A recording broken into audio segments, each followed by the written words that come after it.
everyone, this is Archive of 12, and today we have a new Aviators song. This is Eternal Lullaby, inspired by the Elden Ring, what is it, Shadow of the Erd Tree, I believe. I've had a couple of friends request this song, so we're going to listen to it. I love Aviators. I've reacted to many songs from them on this channel. I know that Aviators, I don't want to say I know. I think Aviators just came out with a new album, but I haven't checked it out yet. If not, then Eternal Lullaby is just on its own. But I'm excited for this because anytime Aviators raps about any kind of SoulsBourne game, whether that be Dark Souls, Demon Souls, Bloodborne, or Elden Ring, it's some of their best work. Like, that is the niche that they have carved out and created a throne to sit on top of, okay? Like, you do not get better than Aviators when it comes to these dark fantasy epics that they create for the SoulsBourne games. You just don't. Like, there's not a person out there, maybe Miracle Sound, but I genuinely feel like that Aviators is top of the chart when it comes to doing SoulsBourne game songs. So I'm excited to hear about this. Link will be in the description below if you want to watch this without my commentary, because I will be pausing, I will be talking about it. And without further ado, let's get started.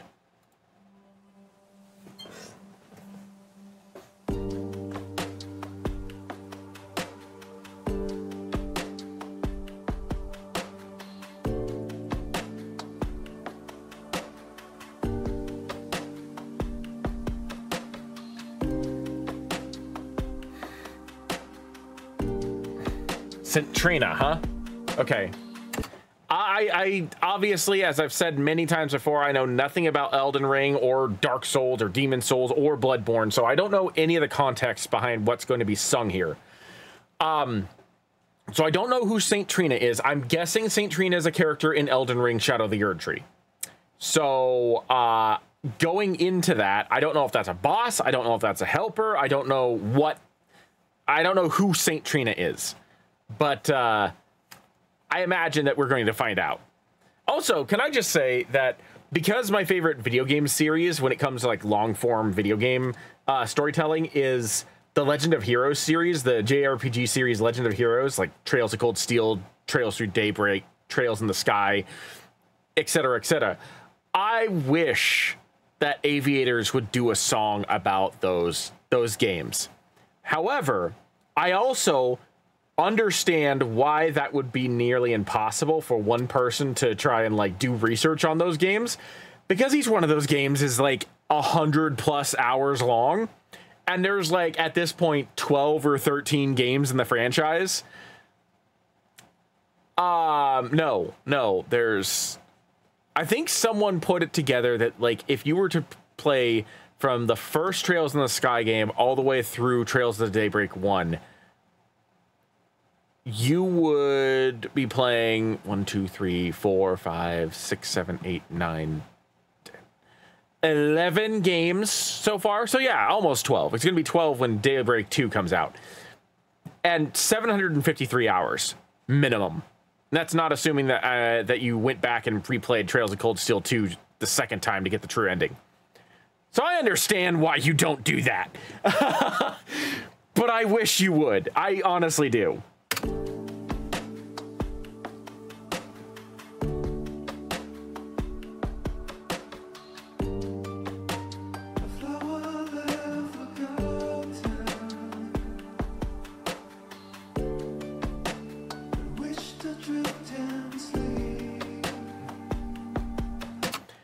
I'm just going to stop this right now after 2 lines because I want to say that I've never heard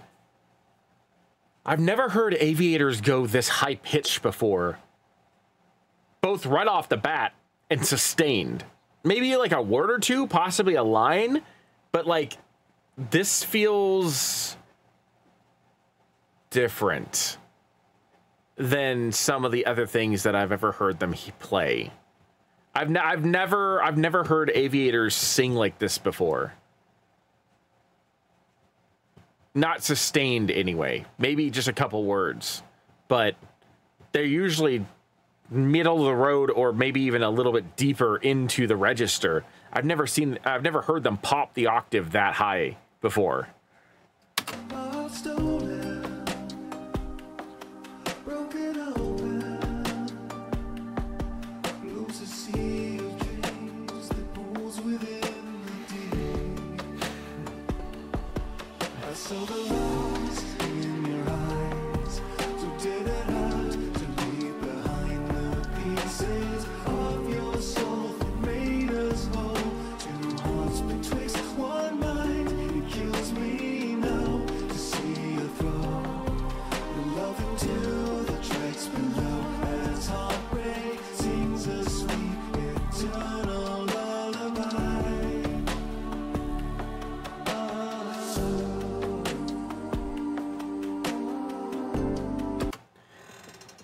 The layering on the vocals is incredible.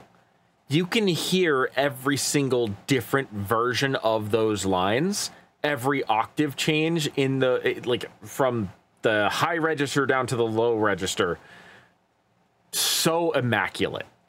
You can hear that so well. It's so clear.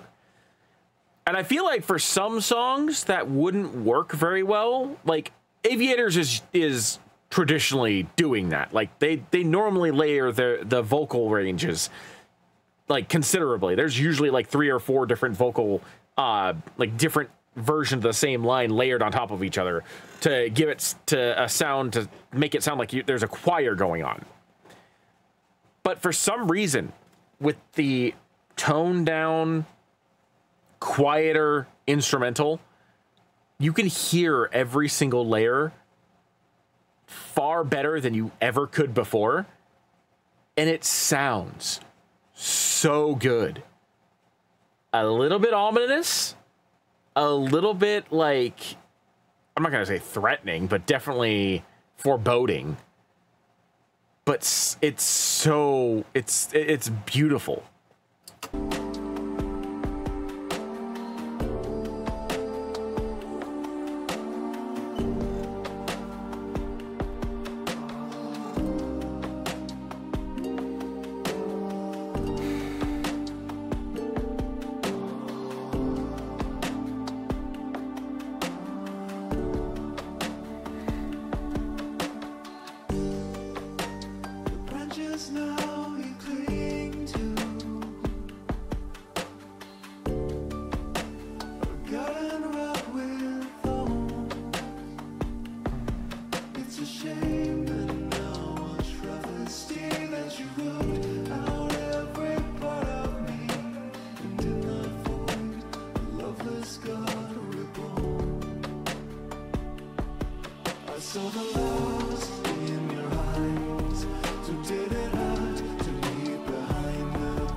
The way that entire section there went was hauntingly beautiful. The harp, I'm imagining that's a harp. Just plucking away ever so slowly and you know, with dramatic intent among the percussion. And like, I want to re-listen to that because I want to see what kind of instruments were played alongside the harp. Because there was a decent number of things going on there. The harp and the percussion were like the dominant features, but I just want to make sure I'm not ignoring anything. Because, like, I'm so enraptured by listening to this that I'm not paying attention to what instruments are being used, because there aren't many. It's not a complex track, but what is there is it's lively and at the same time so incredibly haunting. And it just works so well for this.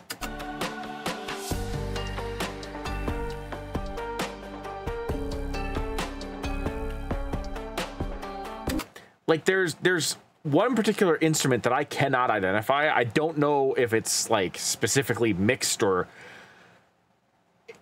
augmented in any way, but I can't quite put my name on it. I can't quite put my finger on the name. But it's the instrument that's going on and just repeating itself, but going a little bit lower each time it repeats. Going on with the percussion. So it's the harp is like the primary instrument. The percussion's the secondary instrument, and then there's this instrument that's going on that I can't identify. That's just like da da da da da da da da da da da da da da. Just I'm probably not doing it justice, but just listen to this part.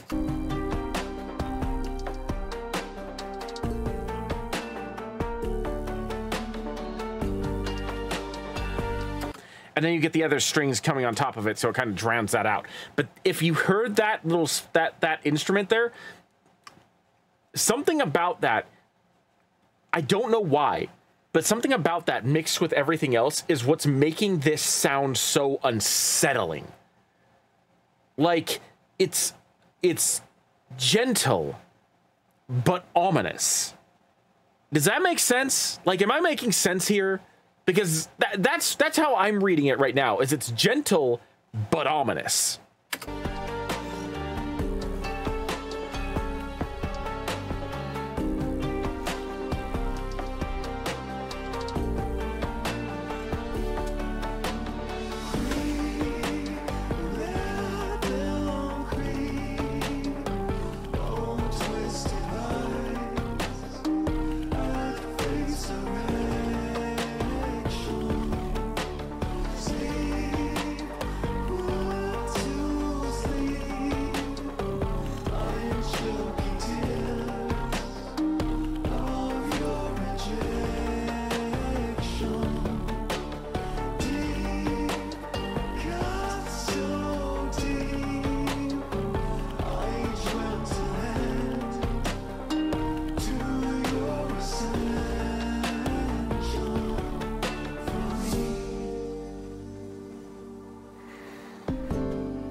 So good.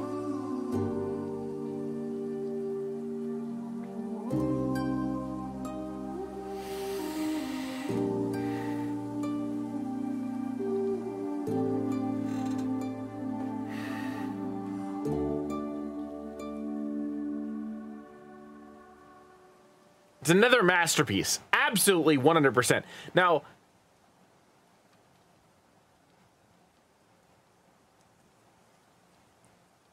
I wonder if Casting Shadows is the album I was thinking of. I don't know, but the fact that that was so incredibly hauntingly beautiful, it was ominous yet soothing, and it's